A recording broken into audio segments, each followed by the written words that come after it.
covering news where you live. This is 5 News. Well, thank you for joining us here today for the latest news and weather where you live. I'm Jo Ellison. Today marks the start of dove hunting season in Oklahoma, and with it comes some free hunting days this weekend.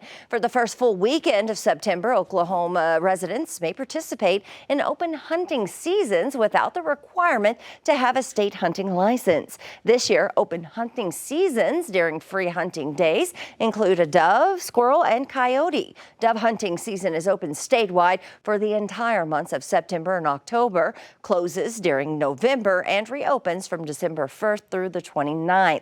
The daily bag limit is 15, and for those of you wondering, dove season in Arkansas will start tomorrow on Saturday.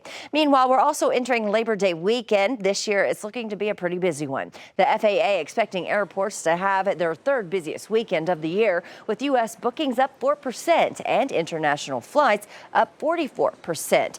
Airports are expected to have been at their most packed, with 52,000 U.S. flights scheduled for people heading to their holiday destinations. And with the Hogs in Central Arkansas this weekend on Saturday, fans are making their way down I-49 and I-40 to the game there at War Memorial in Little Rock. RDOT expecting around 40 to 50,000 will be on the roads for this game, and road crews are working to ensure this weekend is a smooth ride. The spokesperson with RDOT says luckily this event has a time with it, noon, so they can expect busy traffic around then. One of the things we do any holiday weekend, which of course we're heading into, is there will not be any full lane closure on any of the interstates or major highways due to construction. So that's one thing that will easily get people to and from the ball game.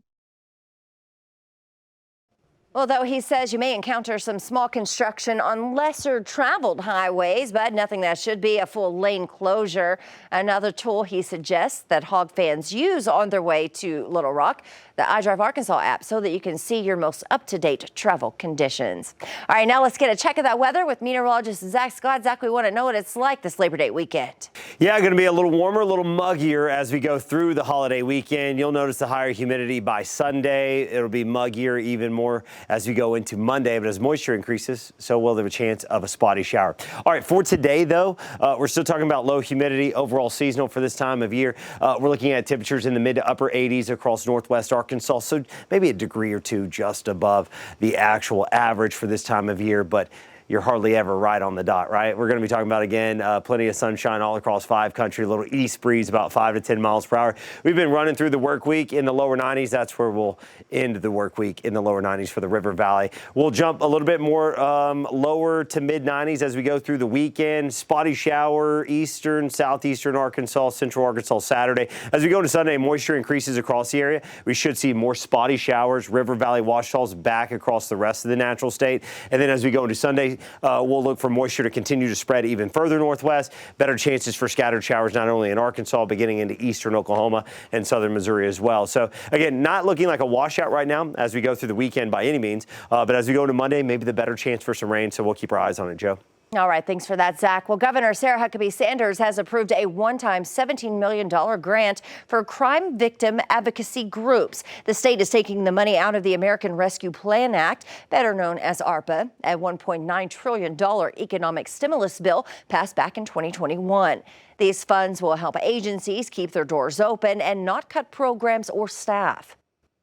We've all just been living on edge, we've staff that we have to take care of, and these volunteers and these kids, the kids come first. And if we can't advocate for them, who's going to speak up? Well, decreased revenues from federal criminal fines and fees have created a sustainability and cash flow issue with those federal grants. Meanwhile, an Arkansas law creating restrictions for kids to join social media sites was just put on pause. Governor Sanders recently signed the law requiring a parent's consent before their kids can create social media accounts. A judge ruled to put that law on hold for now while the case moves forward. Those filing the injunction include NetChoice, a tech industry trade group whose members include X, formerly known as Twitter, and Facebook parent Meta. The law was going to begin today. And the LEARNS Act has been active in Arkansas education for about a month now, and Fayetteville groups are coming together to talk about the pros and cons that they see from it. The conversation featured the NAACP, school leaders, and lawmakers. The superintendent of Springdale Schools, Dr. Jared Cleveland, former Governor hopeful Chris Jones, and State Representative Denise Garner were the hosts at a Thursday meeting. Now, this law creates a new school voucher program, raises minimum teacher salaries, and bans lessons on sexual orientation and gender identity for students who aren't in 5th grade or higher. The act faced multiple legal challenges, including a referendum that would put the law up to a statewide vote. That referendum failed earlier this summer. Well, thank you for joining us here for the latest news and weather where you live. I'm Jo Ellison. Have a great Labor Day weekend.